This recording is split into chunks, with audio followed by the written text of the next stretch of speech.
Form 4. A good way to learn this movement is by splitting it into 2 parts.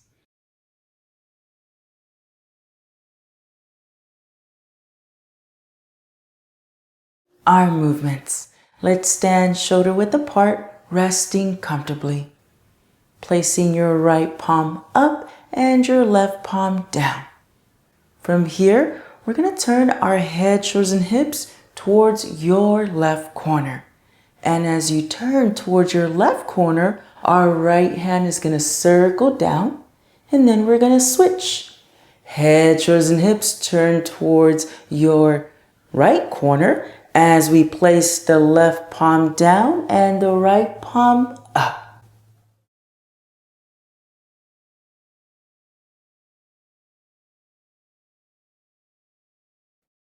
Let's place your left palm down in front of the chest and your right palm up. Now from here, we're going to send our head, shoulders, and hips towards the right corner. Like there's a string connected to the left here. The left palm is going to come down, right hand's going to follow back to your center. And then we switch. Your right hand, the one that's high-fiving the air, goes by the chest, slightly turning the waist to the left. Left palm is facing up. Same thing here, like there's a string connected.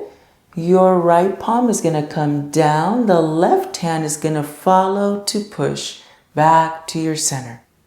Let's keep practicing that one more time each arm.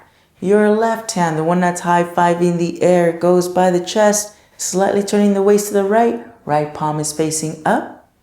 Brush knee and push back to your center. And then we switch. Your right hand, the one that's high-fiving the air, goes by the chest, slightly turning the waist to the left. Relaxing your shoulders and elbows. Brush knee back to your center to push. Bringing the arms down. Transferring the weight over to one foot, bringing the other. Feet are together.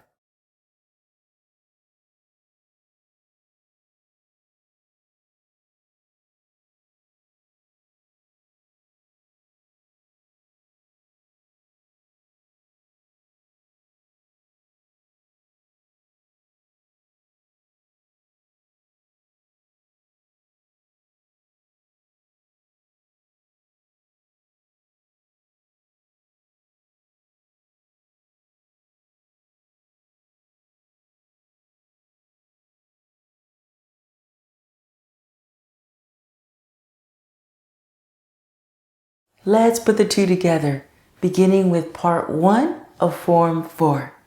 Let's rest most of our weight on our right leg and then place the left leg towards your left corner.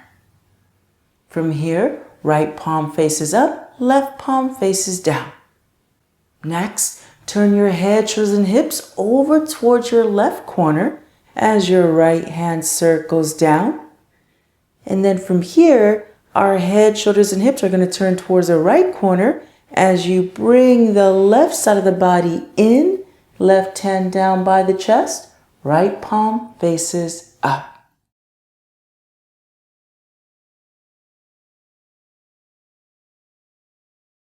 This one is also one of those forms that look like there's a string connected to the shoe. Here's what I mean.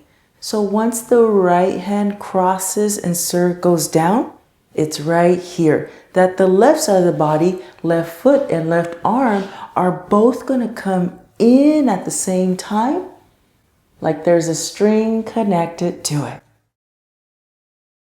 Also notice how we're taking our head wherever our shoulders go.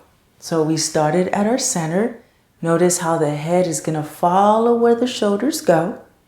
And then as we turn towards that right corner, following that right hand.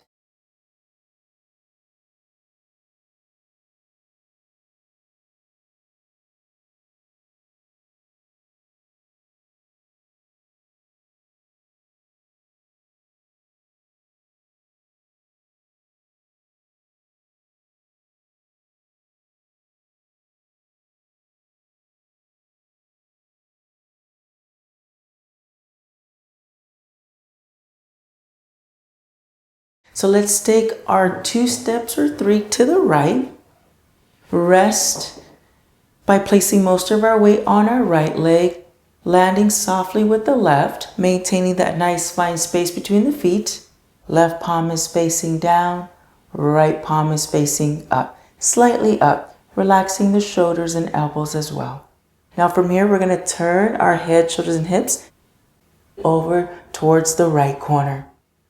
Left heel in front, bend the left knee, turn the head, shoulders, and hips to naturally brush and push. Left toes go up, body pivots. Let's catch our balance first. Position our hands next so your right palm is down, left palm is slightly up. Right heel in front. As soon as we bend our right knee, let the upper body follow to brush and push back to your center. Right toes go up, body pivots. Catch your balance first. Position your hands next. Left heel in front. Bend the left knee to brush and push.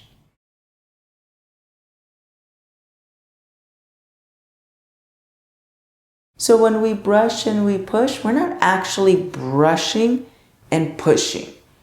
We want to allow the head, shoulders, and hips to naturally do it for us here. As soon as I turn my head, shoulders, and hips, my body naturally brushes and pushes.